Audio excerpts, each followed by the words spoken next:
Hi friends, welcome to TNPSC with Sri. இது 12th எக்கனாமிக்ஸில் இந்திய reserve வங்கி அதை பற்றினது பார்ப்போம். அதோடைய வரலாறு, நிர்வாகம், பணிகள் பார்ப்போம். வரலாறு வந்துட்டு 1934ஆம் ஆண்டு சட்ட விதிப்படி 1935ஆம் ஆண்டு ஏப்ரல் 1ஆம் தேதி அமைக்கப்பட்டுச்சு. 34 அதாவது 1934 சட்டப்படி 1935 ஏப்ரல் 1ஆம் தேதி ஆர்பிஐ வந்துட்டு ஸ்டார்ட் பண்ணாங்க. அப்புறம் ஜனவரி 1 1949ஆம் ஆண்டு தேசியமயமாக்கப்பட்டு மத்திய அரசுக்கு சொந்தமானது. ஜனவரி 1 1949ஆம் ஆண்டு தேசியமயமாக்கப்பட்டு மத்திய அரசுக்கு சொந்தமானது. அப்புறம் 1937 இதோடைய தலைமை அலுவலகம் கல்கத்தாவிலேருந்து மும்பைக்கு மாற்றிருக்காங்க. அப்போ ஃபஸ்ட்டு அந்த 35லலாம் எங்கே இருந்திருக்கு அப்படின்னா கல்கத்தாவில் இருந்திருக்கு. அப்புறம் 37 தான் வந்து மும்பைக்கு மாற்றிருக்காங்க. இதோடைய ஆர்பிஐயோடைய முதல் ஆளுநர் யார் அப்படின்னா ஓஸ்போர்ன் ஸ்மித்து. ஆர்பிஐயோடைய முதல் ஆளுநர் ஓஸ்போர்ன் ஸ்மித்து. இந்த ஆர்பிஐயோடைய ஆளுநர் கேட்கக்குள்ள வந்து அந்த கடைசி 3 கூட கேட்கலாம், அந்த கடைசியாக வருது. அப்போ இவங்க வந்து ஃபஸ்ட்டு ஓஸ்போர்ன் ஸ்மித் வந்து ஃபஸ்ட்டு. அடுத்தது 23வது ஆளுநர் யார் அப்படின்னா ரகுராம் ராஜன். 24வது ஆளுநர் யாருன்னா உர்ஜித் பட்டேல்.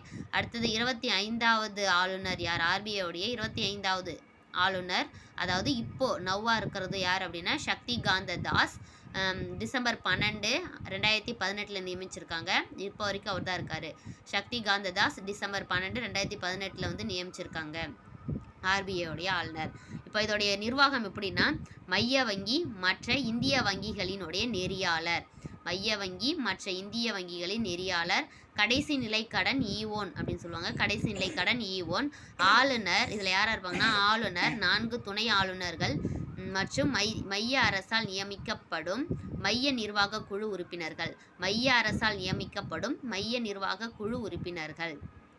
இதோடைய பணிகள் என்னென்ன அப்படின்னா காகித பணம் வெளியிடுதல், அரசின் வங்கியாக செயல்படுதல், அதாவது அரசிற்கான நிதி வருவாயை பெற்றுக்கொள்ளுதல் மற்றும் அரசின் செலவினங்களுக்கு பணம் வழங்குதல், இந்திய வங்கி அமைப்புகளை நெறிப்படுத்துதல், இந்திய வங்கி அமைப்புகளை நெறிப்படுத்துதல், அந்நிய செலவாணியின் பாதுகாவலன்.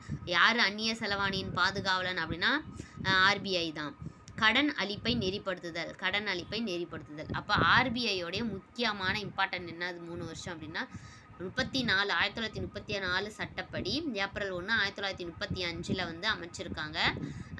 ஜனவரி 1 1949 வந்துட்டு அதை மத்திய அரசுக்கு மாற்றிருக்காங்க தேசிய வங்கியாக. அப்புறம் 1937 வந்துட்டு அதோடைய தலைமையகம் வந்து கல்கத்தாவிலேருந்து மும்பைக்கு மாற்றிருக்காங்க. அப்போ அது ஆர்பிஐயோடைய ஃபஸ்ட்டு தலைமையிடம் எங்கே இருந்ததுன்னா கல்கத்தா. அப்புறம் 37 தான் மும்பைக்கு மாற்றிருக்காங்க. அப்புறம் இதோடைய ஆர்பிஐயோடைய முதல் ஆளுநர் யாருன்னா ஓஸ்போர்ன் ஸ்மித்து.